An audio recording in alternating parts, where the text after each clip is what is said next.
Mereka semua meninggalkan nama, mereka semua meninggalkan jejak. Namun hingga saat ini kita tidak akan temukan orang yang mau menyandang nama-nama tadi.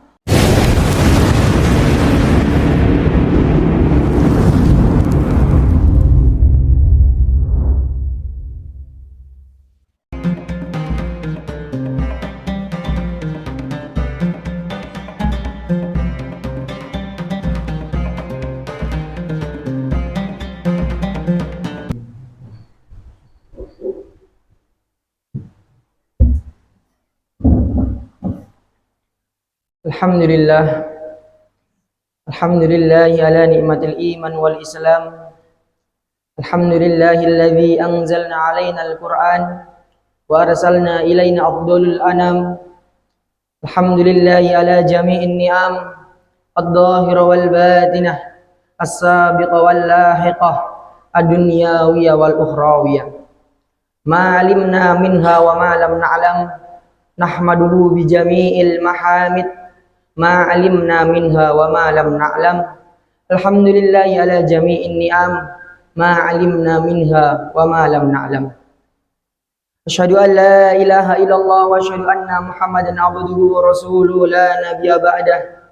Allahumma shalli wa sallim wa barik ala sayyidina Muhammad wa ala alihi wa sahbihi wattabi'ina lahum bi ihsanin ila yaumiddin, amma ba'd. Fa ya ibadallah, ittaqullaha haqqa tuqatih wa la tamutunna illa wa antum muslimun wa'lamu annakum qadimuna illa Allah faltanzur nafsum ma qaddamat lighad wattaqullaha innallaha khabirum bima ta'malun. Wa la takum minkum ummatun yad'una ilal khair wa ya'muruna bil ma'ruf wa yanhauna 'anil munkar wa ulaika humul muflihun. Hadirin salat Jumat yang dimuliakan Allah Subhanahu wa taala. Marilah sama-sama kita tingkatkan keimanan kita tingkatkan ketakwaan kita tingkatkan amal kita. Karena siapakah orang yang paling rugi? Orang yang paling rugi di dunia dan di akhirat adalah orang yang semasa hidupnya ia tidak pernah mengerjakan perintah Allah dan selalu mengerjakan larangan-larangannya, dan berakhir hidupnya nanti dia di dalam neraka. Kemudian siapakah orang yang beruntung di dunia dan di akhiratnya? Ialah orang yang selama hidupnya mengerjakan perintah-perintah Allah dan berusaha semaksimal mungkin untuk mengerjakan sunnah-sunnah baginda Rasulullah SAW, dan berakhir ia masuk ke dalam surganya Allah Subhanahu wa taala. Hadirin salat Jumat yang dimuliakan Allah Subhanahu wa taala, telah kita sama-sama yakini, telah kita sama-sama percaya bahwa 100 tahun yang lalu kita belum ada di muka bumi ini, dan 100 tahun yang akan datang kita juga telah sirna dari muka bumi ini. Maka dari itu Allah Subhanahu wa taala berikan nasihat kepada sebagian orang bukan melalui khutbah Jumat, karena Allah tahu ia tak pernah melangkahkan kakinya ke masjid. Allah Subhanahu wa taala tidak berikan nasihat kepada orang tersebut melalui pengajian, karena Allah tahu dia benci dengan ulama, dia tidak suka dengan ulama, dia tidak suka dengan majelis-majelis kebaikan yang membicarakan perkara-perkara yang baik. Tapi Allah Subhanahu wa taala berikan ia nasihat, yaitu berupa diwafatkannya ayah ibunya, diwafatkannya anak istrinya, diwafatkannya saudara-saudaranya. Namun tetap saja orang tersebut tidak mau mengambil pelajaran. Padahal wakafa bil mauti wa mau'izatan, cukuplah kematian sebagai peringatan. Hadirin yang dimuliakan Allah Subhanahu wa taala, mereka seakan lupa diri, mereka begitu tamak, mereka begitu rakus, mereka kumpulkan harta sebanyak-banyaknya. Mereka bangun rumah sebesar-besarnya, mereka beli mobil sebanyak-banyaknya, beli kendaraan semewah-mewahnya, mereka cari jabatan setinggi-tingginya, mereka lupa diri. Padahal hadirin yang dimuliakan Allah Subhanahu wa taala, apa yang mereka lakukan samalah seperti orang yang terombang-ambing di lautan. Kanan kirinya sejauh mata memandang hanya ada air laut. Ketika rasa hausnya datang, kemudian ia mencoba minum air laut tersebut, bukan dahaganya yang hilang, Bukan hausnya yang hilang, tapi semakin diminum semakin haus adanya. Maka hadirin sholat Jumat yang dimuliakan Allah Subhanahu wa taala, Nabi telah mewanti-wanti hal ini 1400 tahun lalu, 1400 tahun yang lalu Nabi telah bersabda, "Kun fid dunya ka'annaka gharib." Jadilah kamu hidup di dunia seperti orang yang merantau, seperti musafir. Yang mana hadirin yang dimuliakan Allah, yang namanya musafir, yang namanya perantau, mereka pergi ke tempat perantauannya, mereka mencari bekal di tempat perantauannya. Ketika mereka sudah sukses, maka mereka akan kembali ke kampung halamannya. Namun hadirin yang dimuliakan Allah, berapa banyak dari diri kita, teman-teman kita, saudara-saudara kita, mereka lupa diri. Mereka kumpulkan harta sebanyak-banyaknya, mereka bangun rumah setinggi-tingginya, sebesar-besarnya. Mereka siapkan kendaraan-kendaraan yang mewah.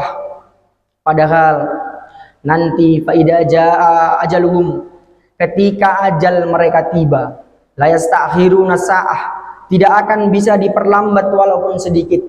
Coba kita lihat di sekeliling kita, berapa banyak teman-teman kita, anak-anak kita, adik-adik kita yang masih mengenakan seragam sekolah, Allah cabut nyawanya, wala yastakdimun, dan tidak akan bisa dipercepat.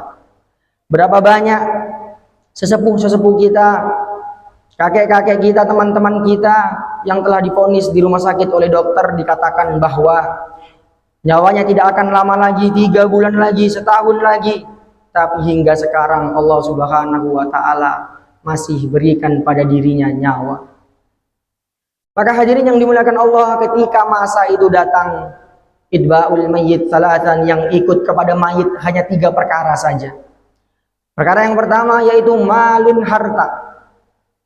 Harta, rumah yang dulu kita banggakan, kendaraan yang dulu kita idam-idamkan, yang dulu kita kumpulkan, ia akan menemani kita mungkin sampai di parkiran pemakaman saja. Setelah itu ia akan kembali ke rumahnya, kemudian dijual oleh keluarga kita, dibagi-bagikan. Kemudian yang kedua yaitu keluarga kita, anak cucu kita, mungkin hari pertama, hari kedua, hari ketiga mereka masih bersedih, mereka selalu mengingat kita, mereka selalu mendoakan kita. Namun masuk hari keempat, hari kelima, bukan diri kita yang mereka pikirkan, bukan bagaimana nasib kita di akhirat, tapi mereka pikirkan bagaimana harta warisannya terbagi dengan rata. Kemudian yang terakhir yang kita pandang sebelah mata, yang tidak pernah kita pikirkan, yaitu iman dan amal kita. Dialah yang akan menemani kita hingga nanti kita masuk antara surga atau neraka. Dialah yang akan menerangi kubur kita. Dialah yang akan menemani kita untuk menjawab pertanyaan dari malaikat mungkar dan nakir. Dialah yang akan menjawab daripada hisab Allah Subhanahu wa taala. Karena apa hadirin yang dimuliakan Allah? Pada saat itu lidah kita tidak akan bisa lagi berbicara. Yang berbicara pada saat itu hanyalah iman kita, hadirin yang dimuliakan Allah. Maka hadirin yang dimuliakan Allah Subhanahu wa taala,